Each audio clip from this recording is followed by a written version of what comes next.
औज़ुबिल्लाहिमिनश्शैतानिर्रजीम बिस्मिल्लाहिर्रहमानिर्रहीम। I am Syed Ahmed Mushtaba advocate high court और आप देख रहे हैं मेरा YouTube channel universe of law by Ahmed Mushtaba.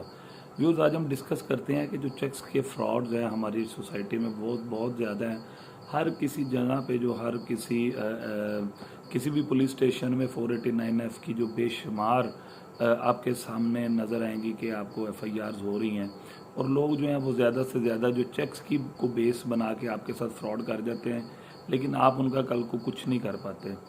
मैं आज आपको चंद मुफीद डिस्कशंस करना चाह रहा हूँ इस हवाले से कि आप अपनी कितनी जो भी ट्रांजैक्शन हो उसको किस तरह लेके चलें और जो चेक्स के मामलात हैं इनको किस तरह सिक्योर किया जा सकता है।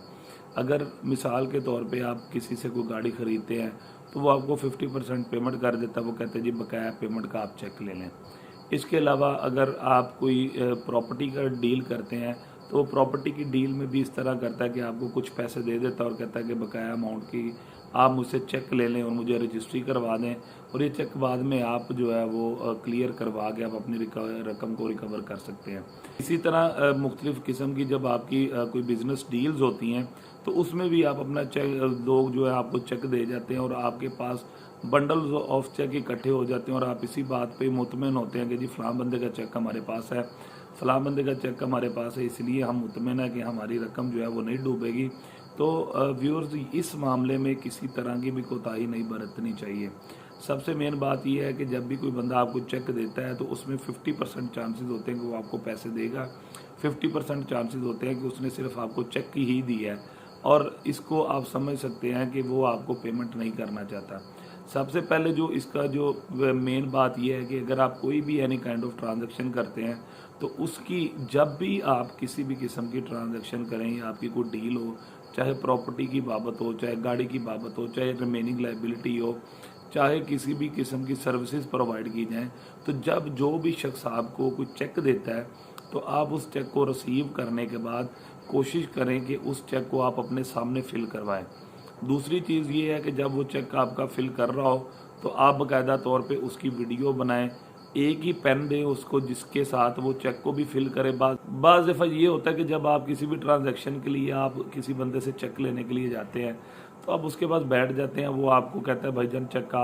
आप फिल करें, आप खुद उसको हाथ से जो है ना चेक को फिल करने की कोशिश करते हैं। जब आप चेक फिल कर लेते हैं बाद में वो कहते हैं लाई जी मैं साइन कर देता हूँ, तो वो जब साइन करने लगता है वो अपनी बॉल पेन यूज़ करता है। इसीलिए जहन में रखिएगा चेंज ऑफ जो राइटिंग है ये उस बंदे को आने वाले दौर में जो है वो फ़ायदा दे सकती है। इसीलिए कोशिश करें कि जो बंदा साइन कर रहा है वही चेक को फिल करे और वही जो है वो चेक को फिल करने के बाद उस पे साइन करें और कोशिश ये करें जिस बॉल पॉइंट से चेक को फिल किया गया है उसी बॉल पॉइंट से जो है वो सिग्नेचर हो। दूसरी बात यह कि जिस कलर की पेंसिल इस्तेमाल की गई है उसी कलर के सिग्नेचर हो। बाद दफ़ा राइटिंग जो है वो ब्लू कलर से होती है, जो साइन होते हैं वो ब्लैक कलर से होते हैं। इसकी जो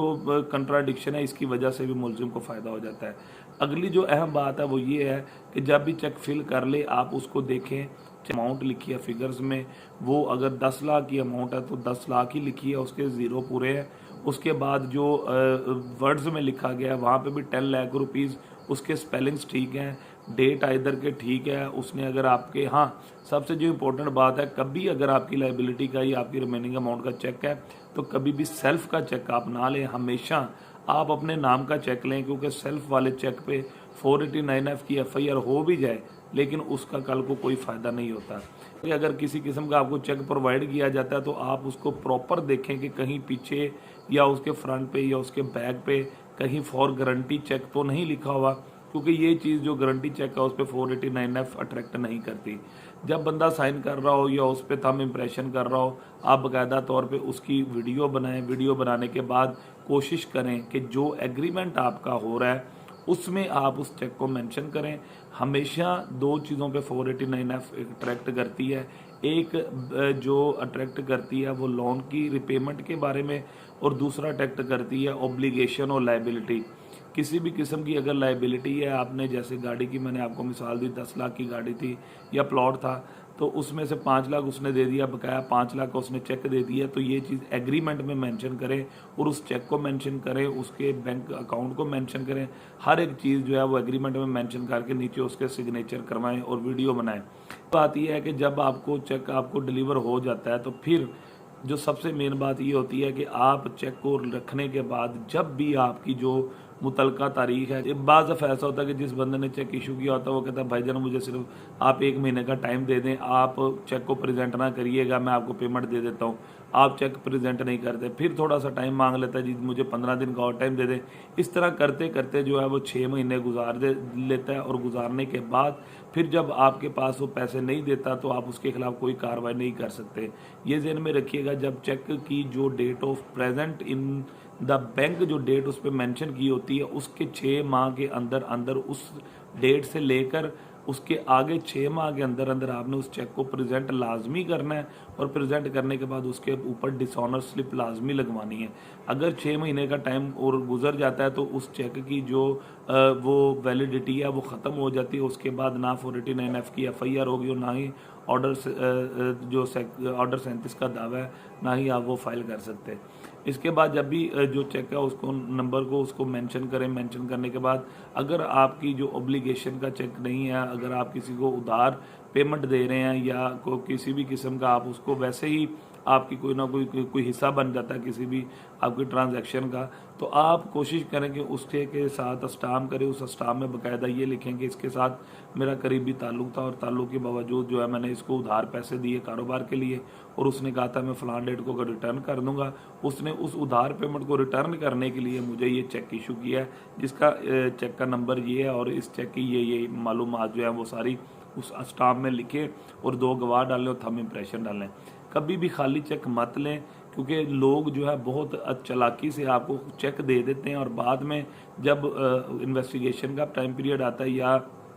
ऑर्डर 37 का दावा आता है तो बड़े तरीके के साथ वो जो उस चीज़ को जो है दूसरी तरफ ले जाते हैं कि जी हमने फ़लाँ चीज़ का सिक्योरिटी चेक दिया था या बिज़नेस ट्रांजैक्शन के हवाले से हमने चेक दिया था, तो 489F के FIRs भी खारिज हो जाती हैं, और साथ ही जो है ऑर्डर 37 के दावे भी खारिज हो जाते हैं, और आपके पास कुछ भी नहीं बचता। तो ये चंद जो मालूमात थी मैं आपके साथ शेयर करना चाह रहा था। इंशाल्लाह अपनी अगली वीडियोज़ में मैं मज़ीद जो है इस हवाले से अपडेट करता रहूँगा। इसी तरह मेरा चैनल देखते रहिएगा।